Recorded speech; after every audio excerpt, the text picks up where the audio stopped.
Hi,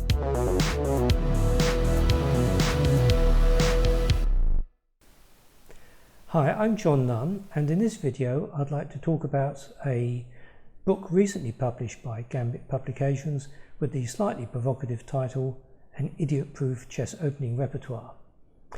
The author, Graham Burgess, means by this a repertoire in which, even if you can't remember precisely the move to play in a particular position, you're still going to be able to get through and reach a reasonable middle game, provided you understand the general principles behind each line in the repertoire. Well, with white he's proposing fairly generic systems such as the Botnick System in the English, which can be adopted against quite a range of setups by black. And with the black pieces, the repertoire includes the Scandinavian against 1e4 and against 1d4 a mixture of the Queen's Gambit accepted and Slav, which is designed to reduce white's possibilities. There are quite a lot of interesting suggestions in this book, and I'd like to go through one of the lines he offers with black. I'm going to use Gambit's app, Chess Studio, to play over the moves. Well, let's see how this line starts. It's a line with black against the Réti Opening. Black plays d4, and in this line white often plays e3 or g3 and can lead to a kind of reverse Benoni or King's Indian structure. So one of the most popular moves for white is the challenging b4. In both the King's Indian and Benoni structures, the advance of the b pawn is quite desirable. It makes it awkward for black to play c5 and it enables the bishop to come to b2 to pressurise the pawn on d4. So white is in a way preparing in advance for the structures that might arise and staking a claim to space on the queen side. Well, the main moves for black here have been either f6 or g6 to play bishop g7, supporting the d pawn. But what Graham is proposing is the rather surprising move g5. And at first sight this looks like a beginner's move, if only because the pawn isn't actually defended.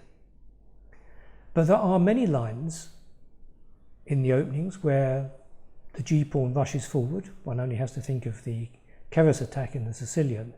It's true that most of these lines are for white rather than for black, but there's no reason why black shouldn't have fun with his g-pawn as well. As I mentioned, playing g6 is one of the main options for black, so this is a kind of enhanced version of that, where black again aims to bring his bishop out to g7, but also gives himself the possibility to hit the white knight by pushing the pawn onto g4 at some stage. Well, there are quite a few options for white here. One of the most obvious is to simply take the pawn, but actually this isn't particularly good because, as it turns out, white doesn't win a pawn after all. Black pushes his e-pawn with a double attack. Queen attacks knight and bishop attacks pawn. So white plays d3 and black simply grabs the pawn. So black hasn't even lost the pawn here. His development has been accelerated, the bishop has come out with gain of tempo, and the white knight is looking a bit loose on g5. So this position is really satisfactory for black. So let's go back and have a look at some other options for white. There are a couple of tricky moves white can play here. One of them is to push the queen out to b3, and this sets a kind of trap. If black plays g4, then this little combination is possible, skewering the queen and the rook on h8, and in fact winning the exchange and the pawn. So black must be careful not to do that.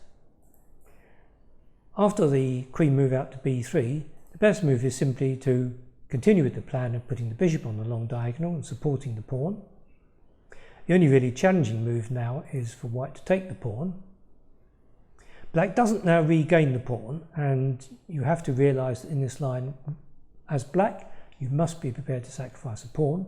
But in all cases, black gets good compensation in the form of a leading development and a strong centre. So e5, attacking the knight.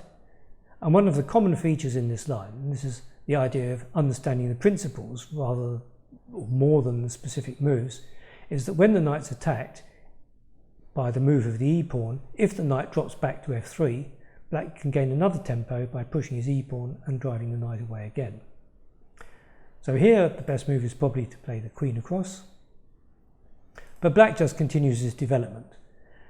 And this is typical for the line in that black gets quite good play for the pawn. White's had to move his pieces several times, the queen twice, the knight twice. Black knight is going to gain a tempo by going to f5. Black's also going to gain time by chasing away the white knight. And black has this strong centre. So I would judge that black has sufficient compensation for the pawn here. Let's go back to have a look at what's perhaps the most obvious and critical move, and that's to play bishop b2. This directly attacks the pawn on d4 and so prevents black from pushing his pawn onto g4, and black again simply defends the pawn. Well, white has quite a range of reasonable moves here, but in general, if black gets the chance either to drive the knight away by pushing his g-pawn or advancing the centre with e5, at the same time defending the pawn on g5, then it's a satisfactory position for black. The advance of the g-pawn hasn't really weakened black because white's play is mainly on the queen side in this line, and it gives black some extra attacking possibilities should white, as he usually does, castle on the king side. So let's look at what happens if white accepts the pawn sacrifice. Black, as usual, pushes his pawn. It's a common theme. The knight is now attacked. If it retreats to h3, it's completely offside. Black at some stage has the possibility to double the pawns by exchanging on h3, but he may not wish to do that immediately because the knight actually isn't going anywhere from h3. If the knight goes back to f3, then of course black advances and gains more time. So the critical line is to go knight to e4. Black hits the knight now with his f-pawn. If the knight just drops back to g3, black plays knight f6. And there's a threat now to win a piece by playing f4.